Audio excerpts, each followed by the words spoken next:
Bonjour, bonsoir, bienvenue dans votre podcast politique. Aujourd'hui, on va parler de transition démocratique. Qu'est-ce que c'est? Comment ça se fait? Comment ça se théorise? Toutes les réponses dans cette vidéo. Alors, c'est parti! Dans les sciences politiques, dans les années 90, on se pose la question comment on passe d'un régime non démocratique à un régime démocratique. On a des transitologues comme Juan Leeds, qui est un politiste d'origine espagnole qui va travailler sur les années 30 en Allemagne et sur l'Espagne. Alors, il y a une classification tripartite depuis 1945, les démocraties représentatives, les régimes autoritaires et le totalitarisme, qui est très différent. Le régime autoritaire, on va prendre la définition de Guillamé, un rapport gouvernant-gouverné reposant sur la force, un recrutement des dirigeants davantage par cooptation que par compétition électorale. Donc c'est un régime autoritaire. C'est forcé, il y a du copinage, il y a de la magouille. Juan Leeds, pluralisme limité, on a des syndicats, on a des partis, mais c'est limité. On a la devanture de la démocratie, mais l'arrière-boutique, c'est pas du tout ça. Autrement, c'est tout ce qui est dictature de l'Europe méridionale, d'Amérique latine, des pays balkaniques entre les deux guerres, des dictatures militaires ou des monarchies patrimoniales. Et il y a une grosse différence entre totalitaire et autoritaire. Parce que dans un régime totalitaire, là on va prendre la définition de Raymond Aron, il y a un seul groupement, plus souvent un parti unique, qui a l'intégralité du pouvoir. Une idéologie avec une mobilisation extensive des populations et dans certains cas, l'usage de la terreur de masse. Hannah Arendt, société atomisée. On se renferme sur soi, ça donne un certain individualisme. C'est une dimension de séquence historique, nazi, Staline.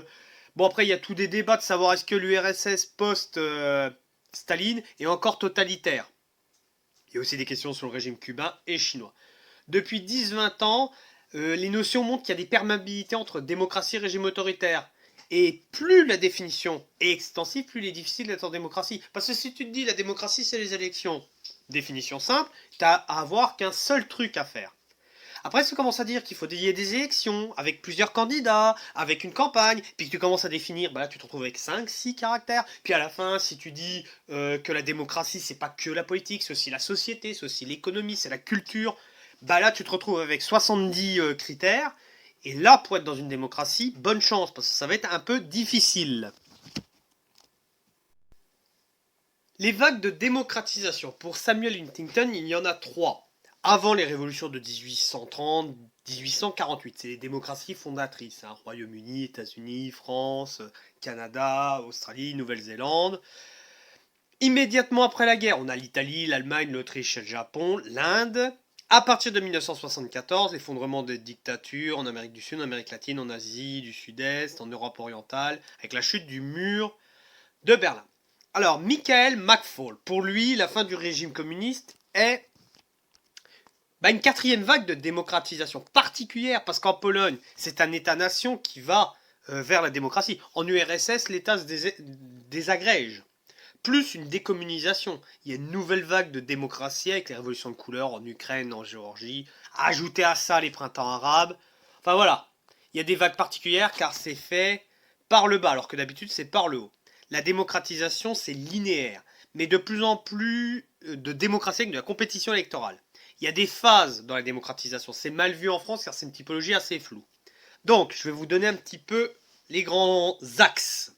Alors, première phase, libéralisation. On relâche l'emprise sur la société, on libère de l'opposant et du prisonnier politique, fin de la censure et de la compète électorale. On a de la compète électorale, ça y est, ça commence à être compétitif. C'est une phase incertaine. Parce que, on peut commencer à lâcher la bride, mais la bride, on peut la remettre aussi.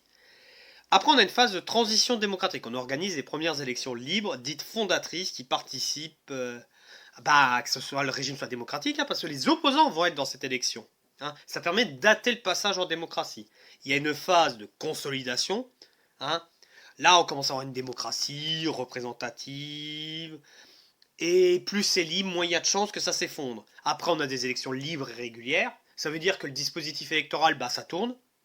Une consécration des libertés individuelles, puis une mise en place d'une justice indépendante.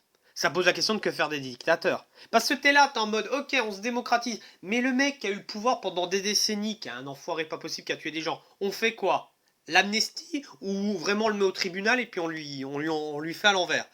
Et après, on a le renforcement du pluralisme avec les sociétés civiles.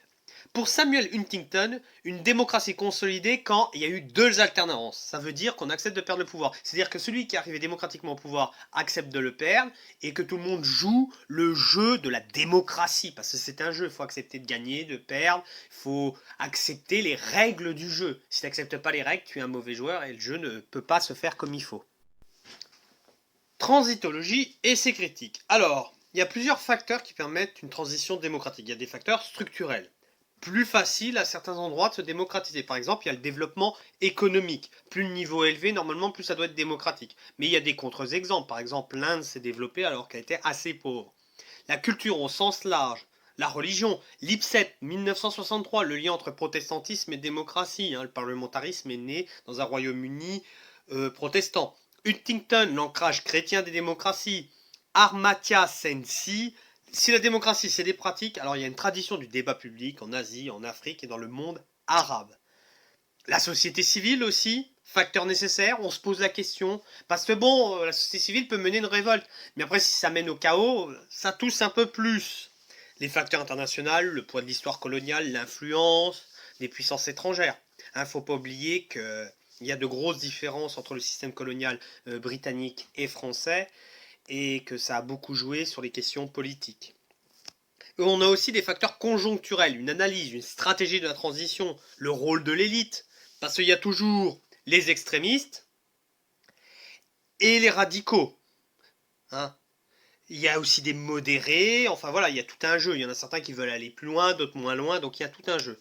La transition vient d'arrangements, c'est une transition pactée entre les radicaux et les modérés. En Tchécoslovaquie, entre les communistes et les dissidents, par exemple, pour éviter la vengeance. Ça pose la question, parce que si on change les têtes, oui, mais si on garde les mêmes pratiques, ça peut coincer.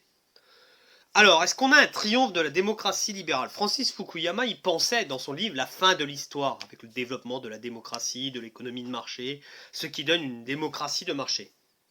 En lien aussi avec la fin du communisme, parce qu'il a écrit ça, c'était la fin de la guerre froide, on pensait que tout le monde était beau, tout le monde était joli, mais quand ça est insuffisant, car souvent les démocraties issues de ces processus de transition sont malheureusement des démocraties à adjectifs.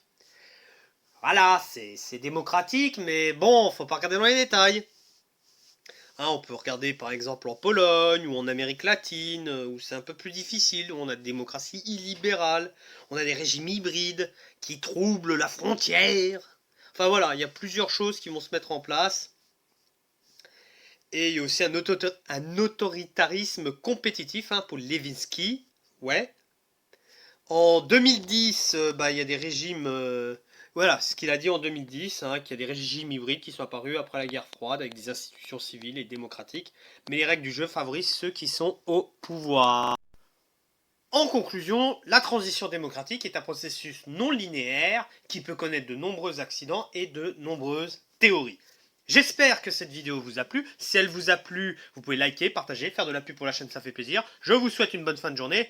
Ciao!